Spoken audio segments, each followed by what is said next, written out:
Hello world, this is going to be part one of maybe 2 or 3 videos about John Lennon's solo career from 1969 up to 1980. I don't think I've mentioned John Lennon's solo work enough on this channel, so this is why I'm doing this, to try and sort of rectify that situation. Alright, so yeah, let's go. Alright, to keep things brief enough for YouTube, I've got a script here by the way. I need one for this, okay? To keep things brief enough for YouTube, then I'll just cherry pick some from my favourite Lennon songs.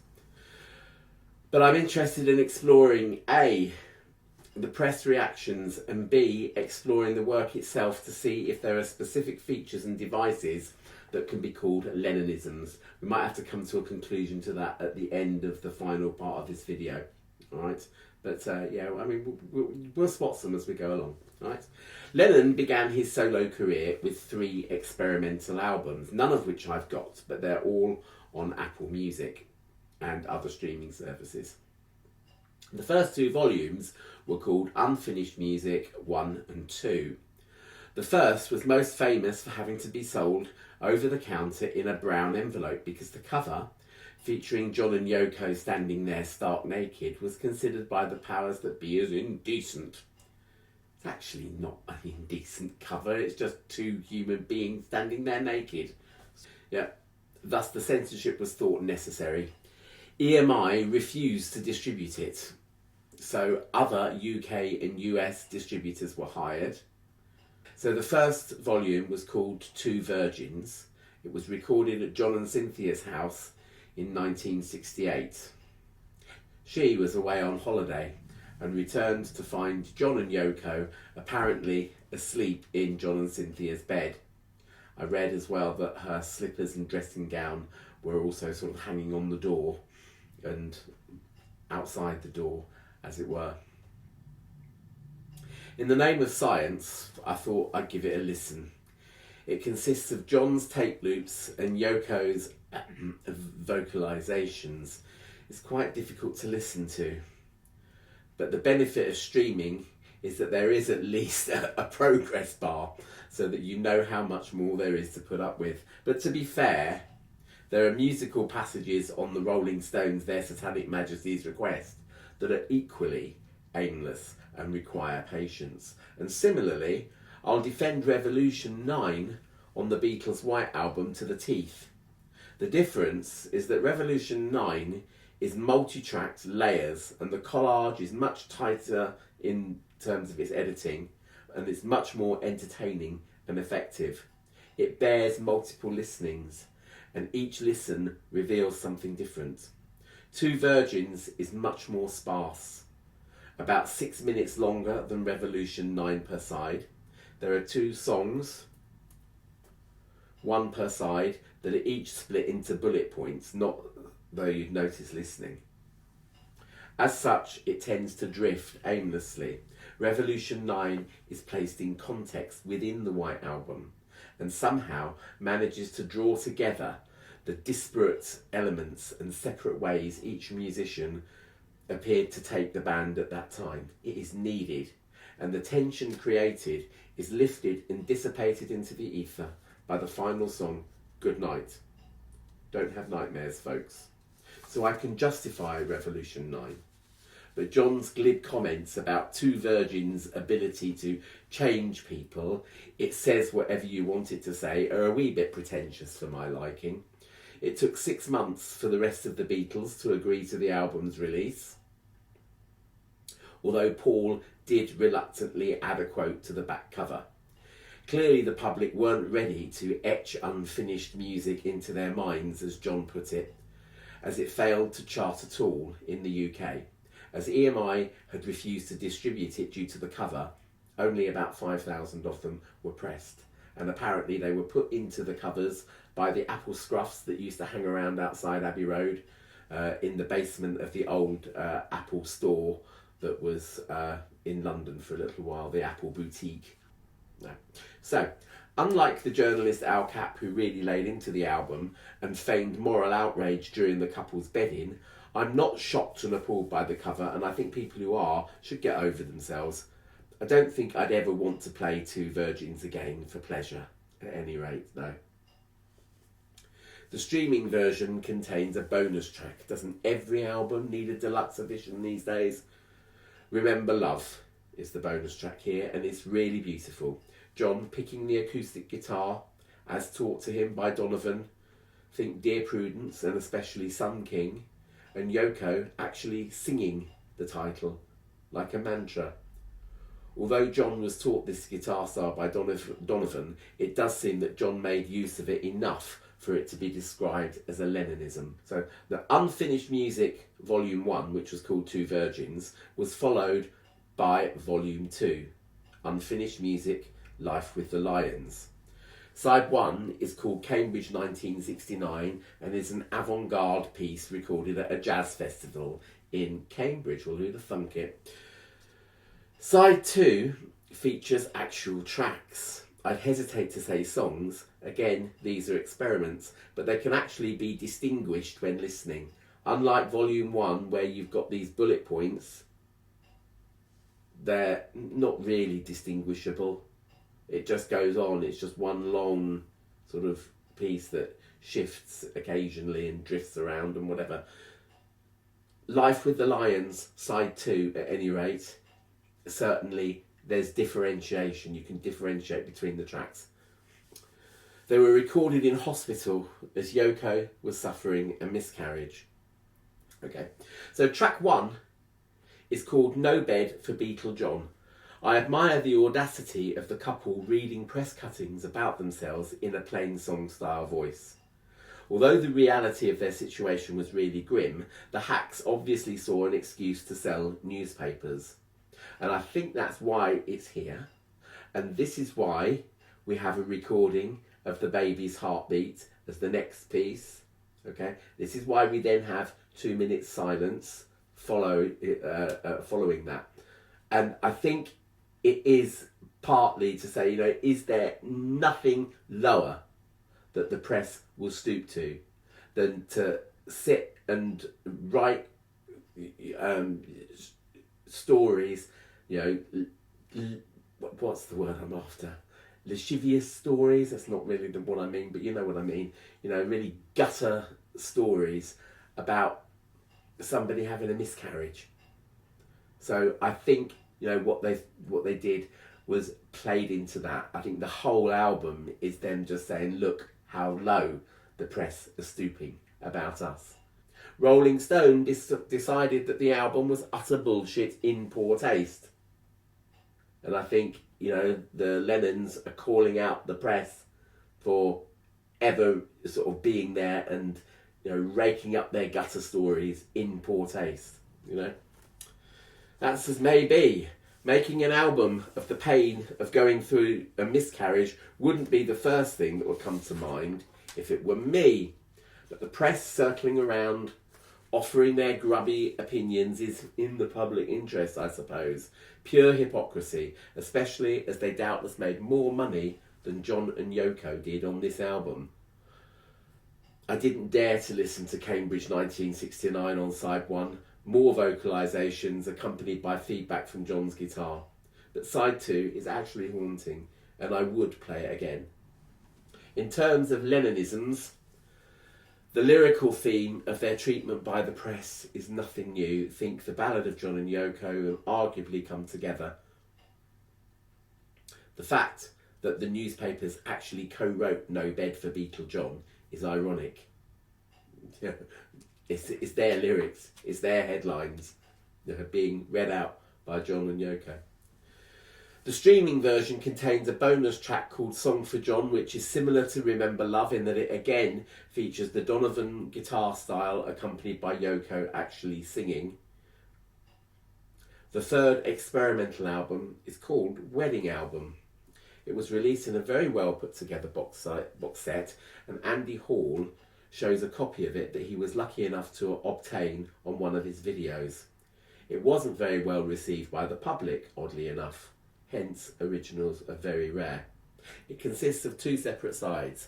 According to Wikipedia, John and Yoko, the first side, a recording made on 22nd and 27th of April 1969, is of Lennon and Ono calling out each other's names through a range of volume, tempos and emotions over the sound of their heartbeats.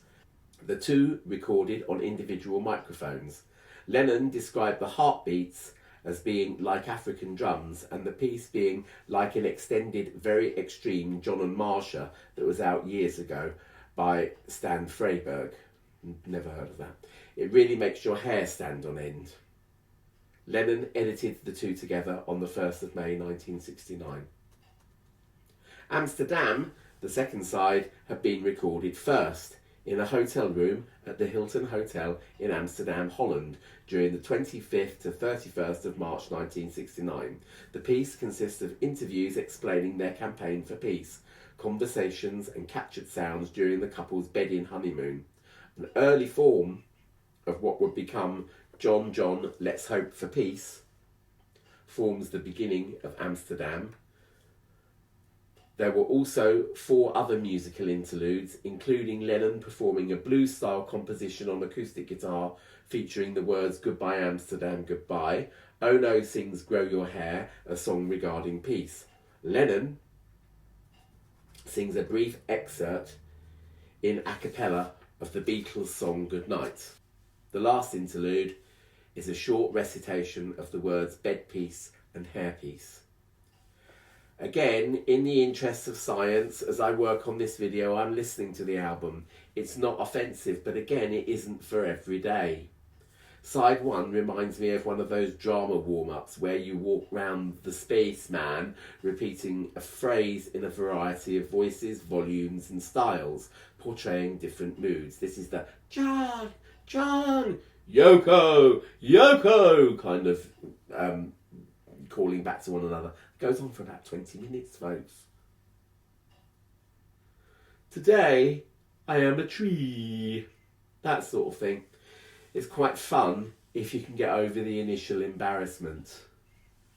Side 2's interviews are very interesting, and Yoko actually comes across as an intelligent and quite eloquently spoken woman.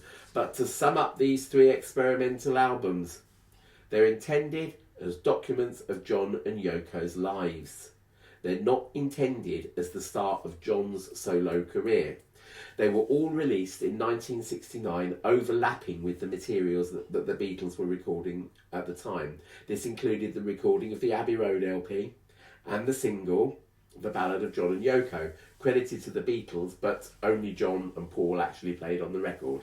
It's a document of John and Yoko at the time.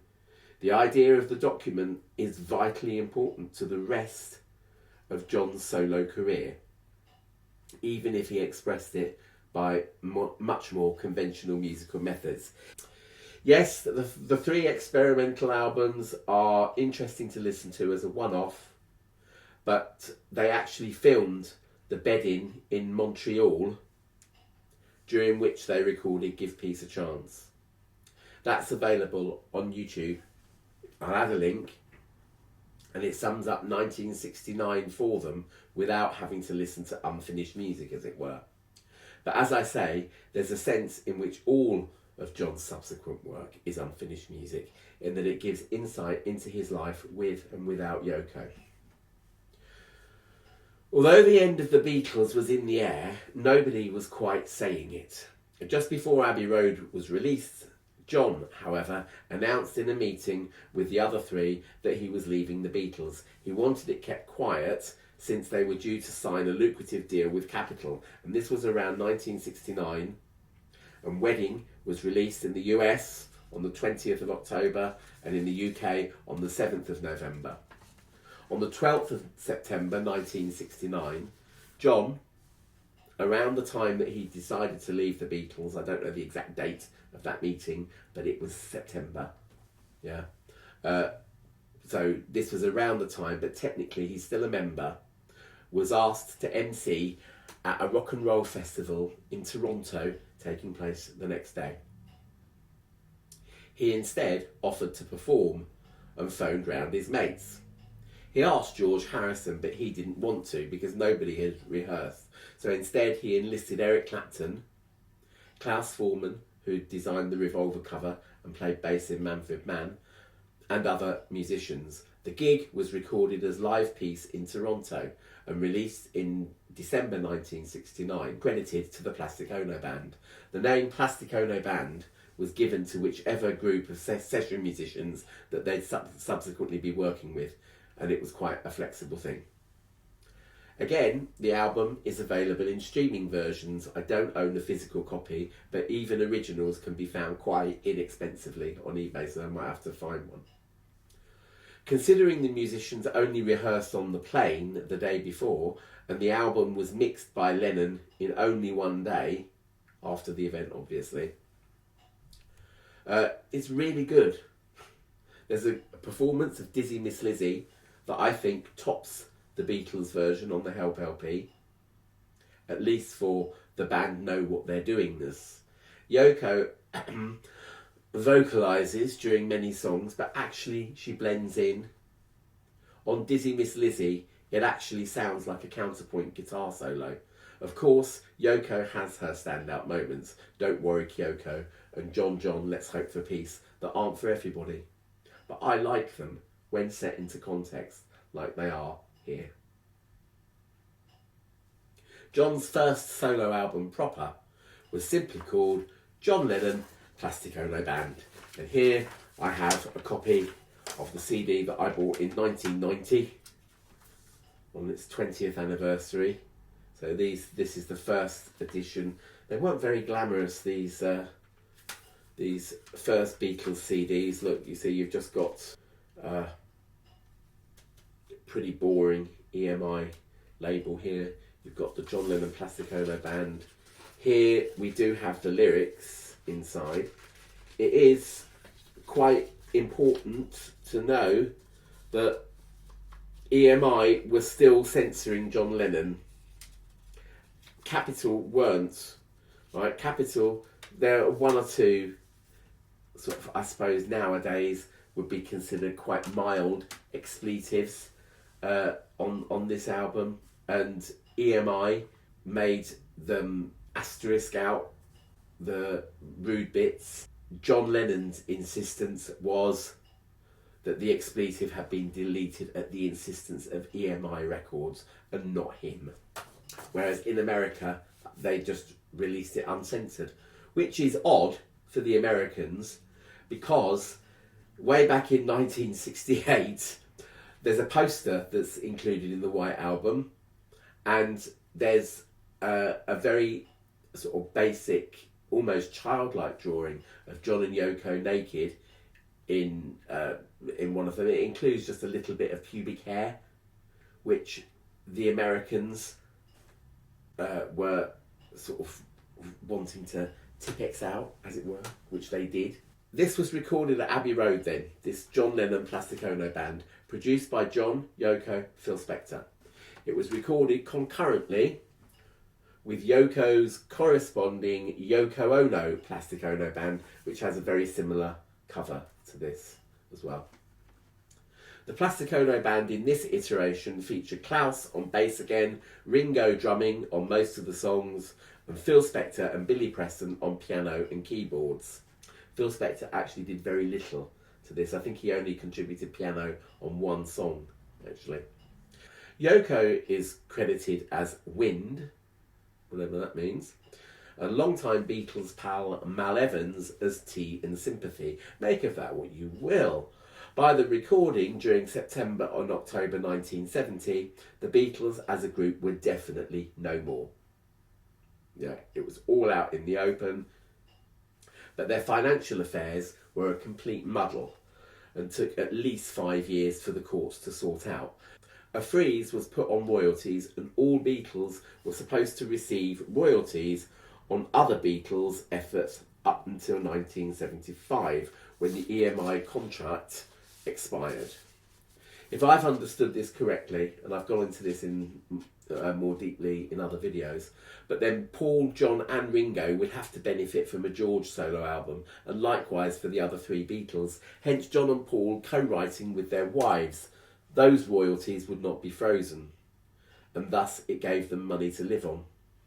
And Ringo recording songs by all three ex-Beatles. If Ringo's records sold, carried by the kudos of the other three names on the sleeve, it meant more in the kitty for everybody.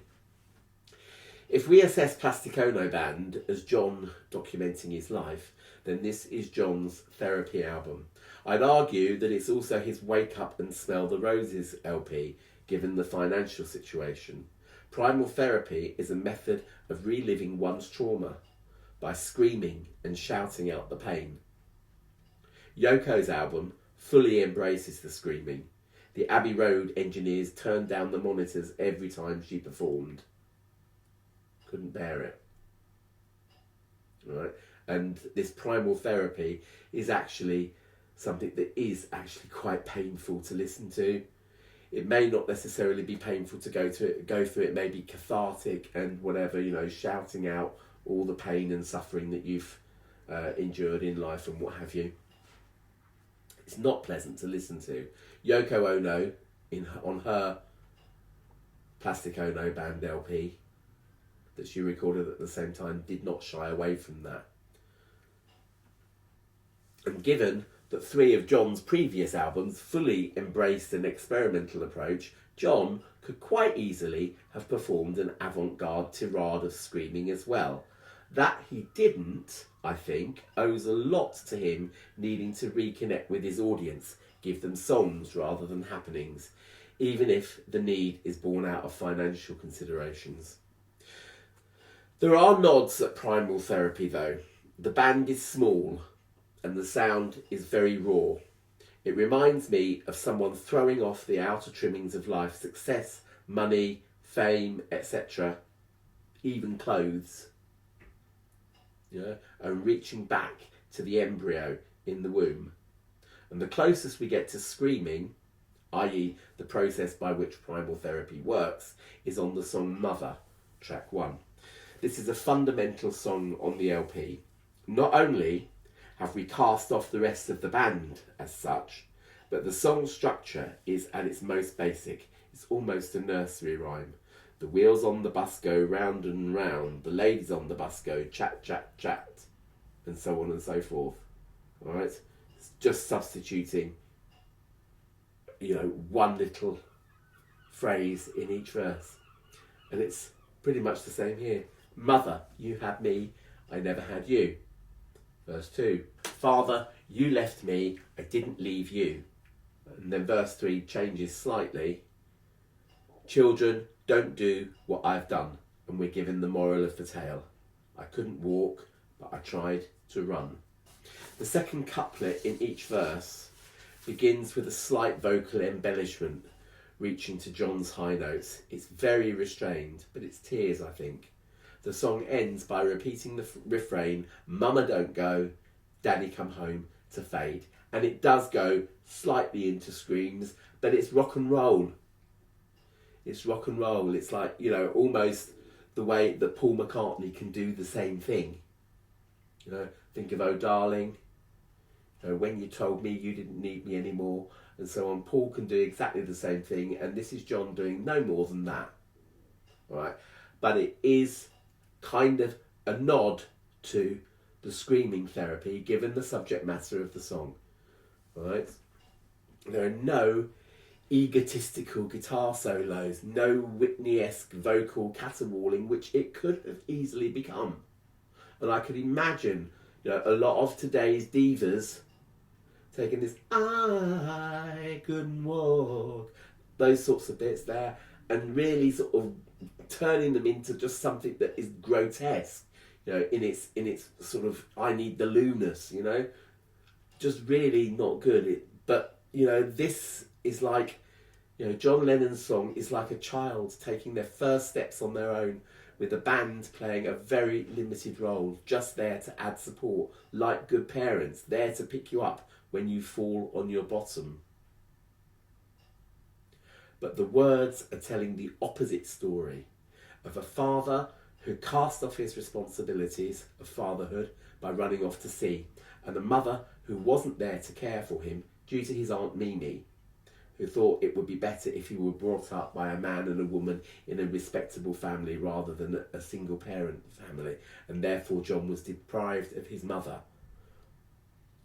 And the song and the album is made all the more poignant by the fact that John's mother was run over and killed by an off-duty policeman who was drink driving. The album is completed by My Mummy's Dead, almost to the tune of Three Blind Mice, so that you've got this song at the beginning, Mother, right, which is a nursery rhyme, kind of, right, but then it's really going back to its very basics. My Mummy's Dead, Three Blind Mice, da, da, da, right, at the very end, with, you know, obviously all the rest of the album songs in between. Plastic Ono Band features the Lennon classic Love. I think it's important to distinguish the sentiments of this song from the hippy-dippy, peace and love, man kind of love that he'd spent the last year espousing. You know, this is not love as in give peace a chance. This is, well, I mean, you could argue that they're all the same thing. Love is love, and it all is the same thing. But here, again, Lennon is referring to the primal urge and right that every child has to expect love.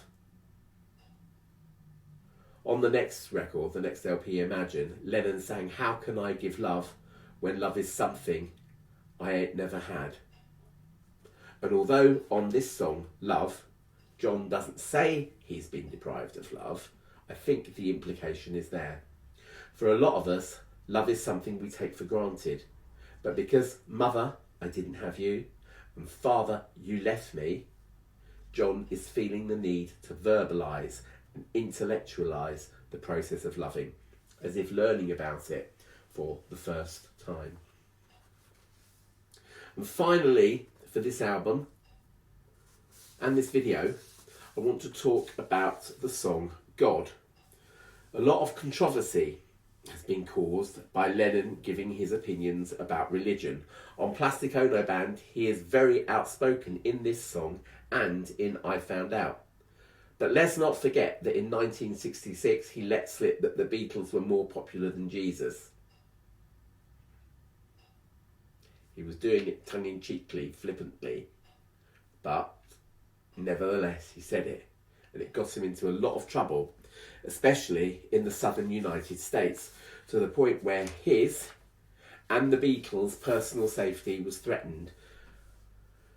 But he had also read up on religion a lot, and by 1970 he'd tried Christianity, transcendental meditation, Hare Krishna, and he was just trying to figure out what it all means, as we all are.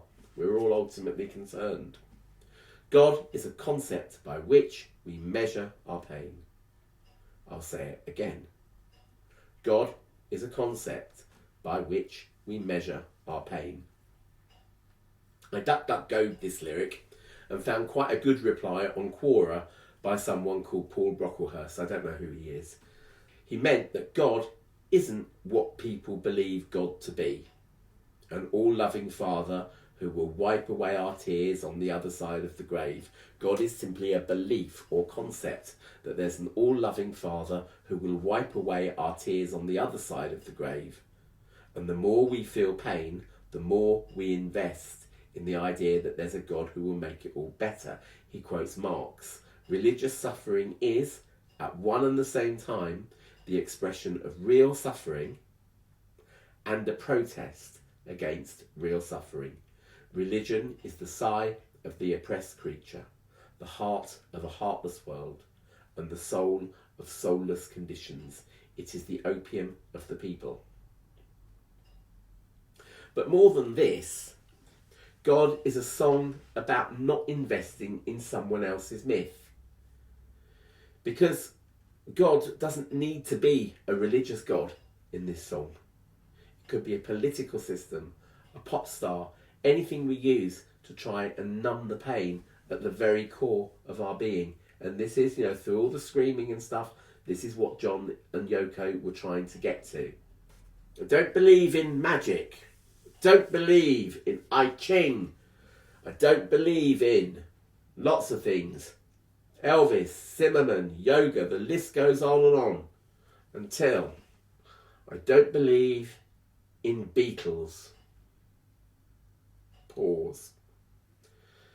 There, I've said it. It numbed the pain just for a little while.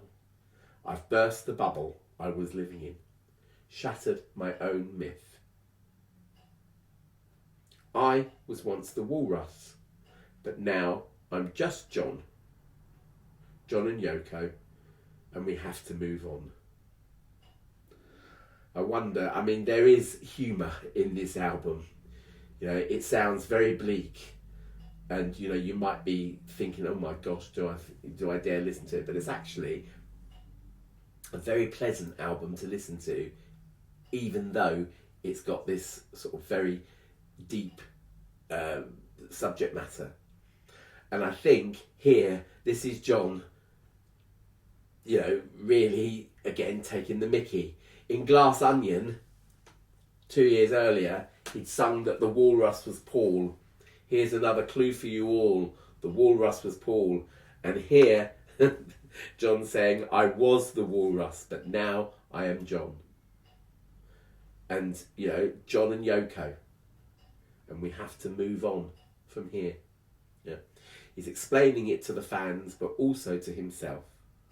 Mother and love and my mummy's dead are where I've come from. And now here I am with Yoko. Yoko said that primal therapy helped John with his feelings of possessiveness and jealousy, and that's good. You know, believe it or not, you know, Yoko is on record, on documentary, as saying that all of this, you know, John having her sit in on Beatles sessions and, you know, according to some people, even accompany him to the bathroom, was all him and his possessiveness, you know. And she said that he wrote, you know, to Philip Norman, he wrote a song called Jealous Guy about how jealous he was. But if it's helped him in any way, even just for, you know, the few months that he was doing primal therapy, Arthur Janov, who was the guy who developed this process, said that John never completed it because of things like that. They started it out in London, they went to America, to Los Angeles to carry it on. John's visa expired. This is 1970. He hadn't got his visa by then. So, you know, John's 3 months in America expired. He had to go back. Yoko, again, sort of came with him, whatever, you know.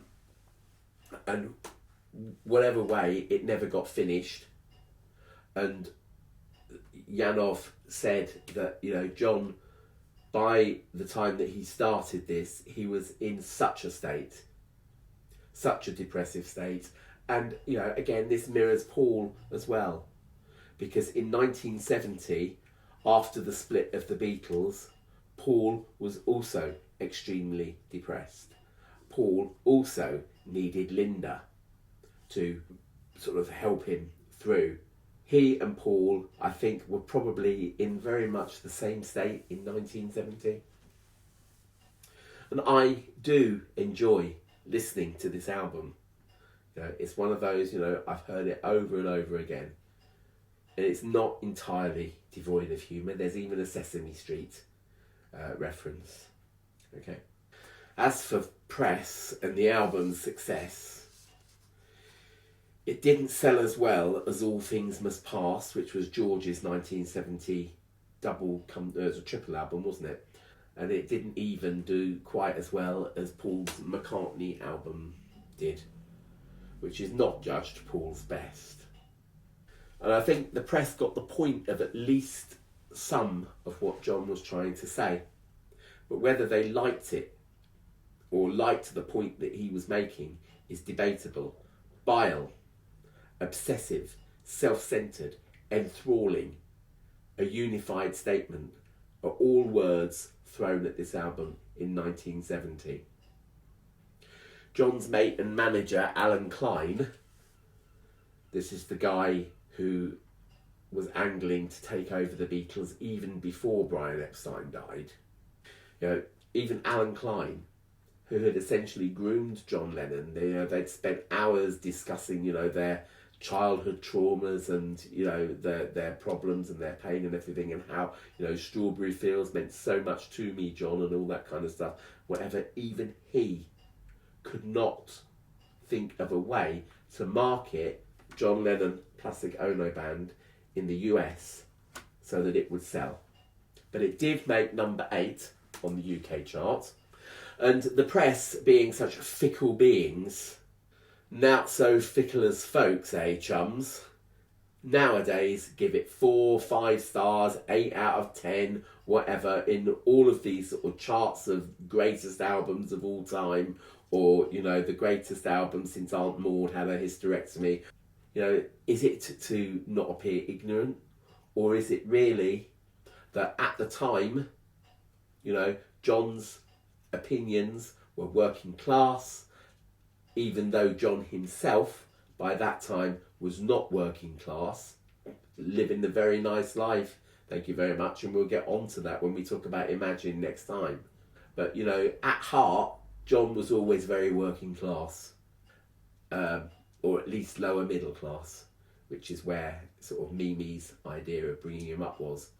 So, you know, nowadays, maybe there's not enough people saying what John was saying, and therefore it gets re-evaluated in the light of, you know, capitalism and 9/11 and that sort of thing. Yeah, not so fickle as folk, eh, chums? So really, I think that's all I've got for you today. But next time, I'll be dealing with the Imagine LP. I might also go into sometime in New York City as well, which is, I think, you know, one to sort of really look forward to. All right, so I will leave you there. Yoga, John. Yoga, John. Yoga, John.